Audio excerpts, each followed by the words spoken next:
কর্কট লগ্ন, কর্কট রাশি, 11th মার্চ দেবগুরু বৃহস্পতি মার্গী হচ্ছে। সবচেয়ে বড় বিষয় হচ্ছে যে আপনাদের অষ্টমে দৃষ্টি থাকছে এবং সেটা ডাইরেক্ট। এই যে রাহু, শুক্র, মঙ্গল, বুধ, চন্দ্র, রবি সব মিলিয়ে ওখানে বাজার বসিয়েছিল এবং আপনাদের অষ্টম হাইলি অ্যাফ্লিক্টেড হয়েছিল। তার কারণে অনেক সমস্যা, অনেক জীবনে একটা আপদ বিপদের সম্মুখীন হয়েছেন আপনারা। সেই সমস্ত পরিস্থিতিকে এবার বৃহস্পতি কিন্তু একটু কন্ট্রোল করবে। আচমকা, আকস্মিক, অপ্রত্যাশিত যে সমস্ত বিপন্নতা, সেই জায়গায় কিন্তু বৃহস্পতি ধীরে ধীরে ধীরে ধীরে আপনাদের একটা তরিকে তীরে আনবে।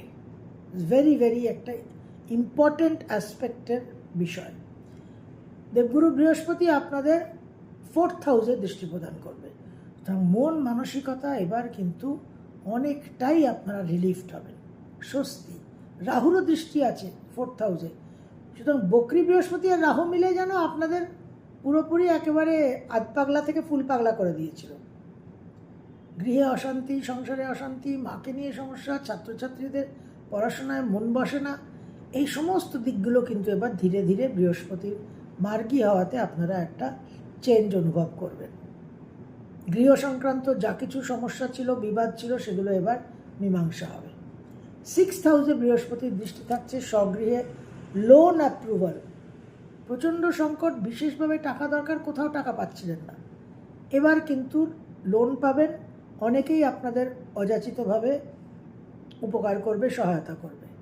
তার সঙ্গে মেডিকেল ট্রিটমেন্ট, আরোগ্য লাভ, এমন একটা কিছু হয়তো খুব সামান্য বিষয়, একটা সামান্য ব্যাধিতে ভুগছেন, কিন্তু সেখানে আপনার ট্রিটমেন্টের কোনো ফল হচ্ছে না, হয়তো ডিটেকশনই হচ্ছে না রোগ। এবার কিন্তু বৃহস্পতির মার্গী দৃষ্টিতে আপনারা সেখানে একটা পজিটিভ রেজাল্ট পাবেন। কাজকর্মের জায়গায় কিন্তু লোড বাড়বে, ওয়ার্কলোড বাড়বে। তবে এতদিন হয়তো মনে হচ্ছিল যে এবার হয়তো চাকরিতে থাকলো না, উইকেটটা একটু আনইজি হয়ে গেছে, উইকেটটা একটু রিস্কি হয়ে গেছে। এবার কিন্তু দেখবেন ধীরে ধীরে কর্মক্ষেত্রে চাকরি যাওয়ার, জব লসের যে একটা ভয় বা জব লসের যে একটা পরিস্থিতি তৈরি হয়েছিল, সেটা কিন্তু অনেকটাই ক্লিয়ার হচ্ছে। আপনার পজিশন অনেকটাই সেফ, সুরক্ষিত থাকছে। এবং 8th হাউসে বৃহস্পতির দৃষ্টি বিশেষভাবে কিন্তু আপনাদের একটা রিলিফ দেবে, একটা প্রোটেকশন দেবে এবং একেবারে খুব গভীর প্রবলেম থেকে, রসাতল থেকে কিন্তু বৃহস্পতি আপনাদের তুলে আনবে।